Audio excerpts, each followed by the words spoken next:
Hey guys, Static here. Today on Dungeon Guide we'll be covering Veteran Hard Mode Selene's Web.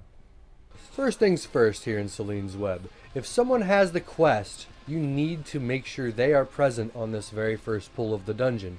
Reason being, the first objective is to talk to the Wood Elf down here, and as soon as you pull, he dies. Therefore, they miss out on their quest objective, and they have to start over. So keep that in mind. Make sure if someone has a quest in this dungeon, that you wait for them.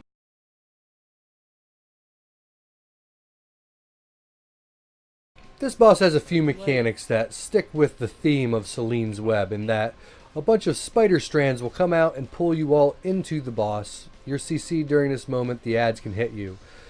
Now, generally, he'll do this bat swarm directly afterwards. It doesn't hurt a whole lot. I presume that it heals him, but it's not that big of a deal as far as damage to the group. He also does a spin attack here, and then he also just does your generic heavy attacks. Much like at the beginning of this dungeon, there's a lot of dialogue that needs to happen if someone has the quest.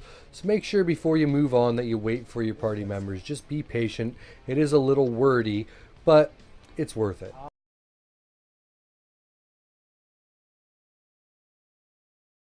I would like to showcase that leading up to the boss here, there's going to be a bunch of traps on the ground. You can actually disarm these, and there's also going to be traps throughout the boss fighting area.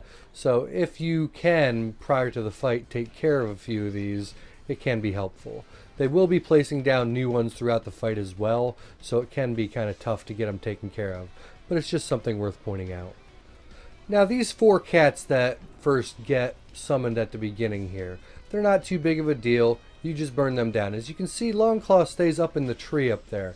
He can't be damaged. He will reflect projectiles back down to you.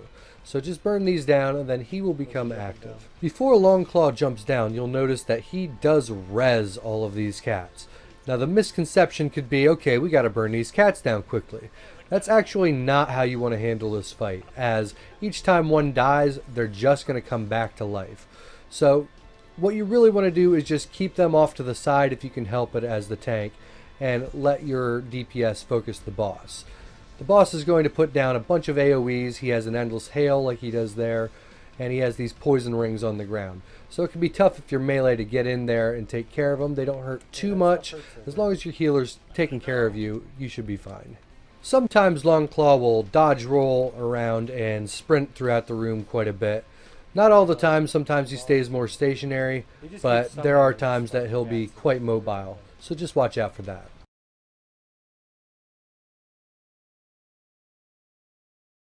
This boss is really all about the ads. There's a lot of ads that get summoned around the room, so if your tank can taunt them and bring them in so the AoE can burn them down, it helps a lot.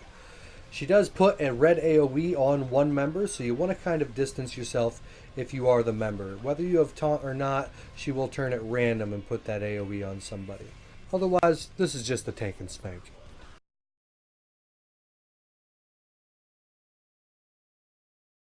It's possible to burn down the ads in front of this boss, so before engaging, go ahead and do that so you only have to worry about the boss at that point. This boss has a couple mechanics to watch out for. His regular bite attacks don't really hurt so much, but his conals you do want to block as they can knock you down. He does summon all these stranglers. You want to ignore these stranglers. They don't really do a whole lot and you're just wasting time if you attack them. He does do charge attacks, which you do want to either block through or get out of the way of. I prefer to get out of the way. And then he also has a fear that affects the whole group. You just want to break free. That's about all the mechanics you have to worry about on this boss.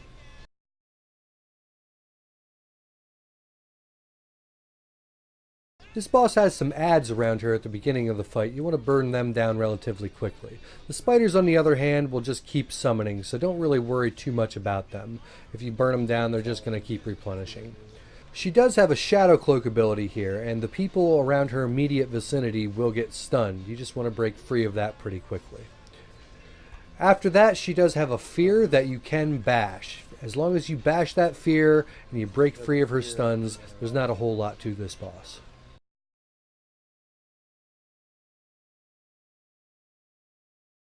Don't forget as you drop down for this boss fight to make sure you read the scroll off to the left, which activates hard mode for this fight. Selene's first form doesn't really have a whole lot of mechanics. She'll have a heavy attack, and she'll turn and web one member, which they just have to break free. So just block those heavy attacks, watch out for that break free, and then eventually she'll grab you all, pull you in, and break the web, and you'll fall to the fighting area below. When you reach the bottom, while she's in spider form, her mechanics don't change. She just has heavy attacks, and then she'll randomly turn to one member and spit a web onto them, and you just have to break free. When she's low on HP, Selene will flip over and seemingly die, when really she's just taking her final form. This is where the mechanics actually start in this fight. The first thing she'll do is web you all and bring you in, and then immediately do a bat swarm. We've seen this in an earlier boss fight, so just watch out for that. The main mechanic in this fight that you need to watch out for is her actual Selene proc, which consists of the bear coming out right there. As you see, it just nuked one of my buddies.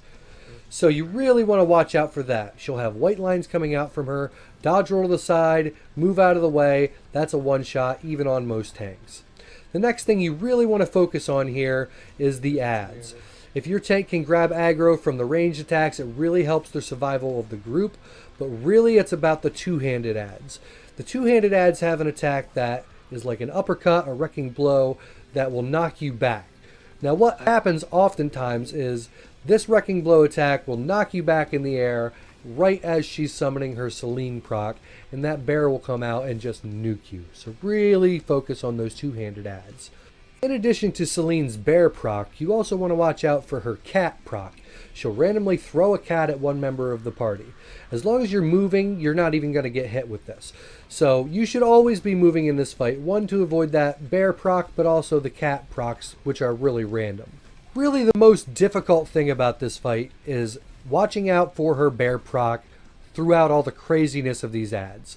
It's a good idea to try and take care of these adds as you can, but realistically you can leave more of the ranged adds up as long as your tank is keeping taunt on them so the rest of your group isn't taking too much pressure. The two-handed adds are key here. The two-handed adds can knock a member back, knock them into that Selene proc, and they're just going to get nuked.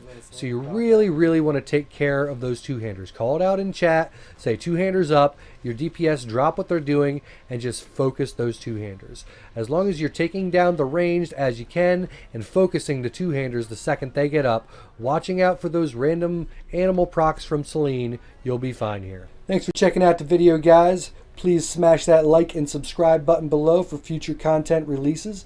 I really appreciate the support everybody's been showing me. So I want to just say thank you to each and every one of you. It really means a lot to me. See you guys later and catch you next time.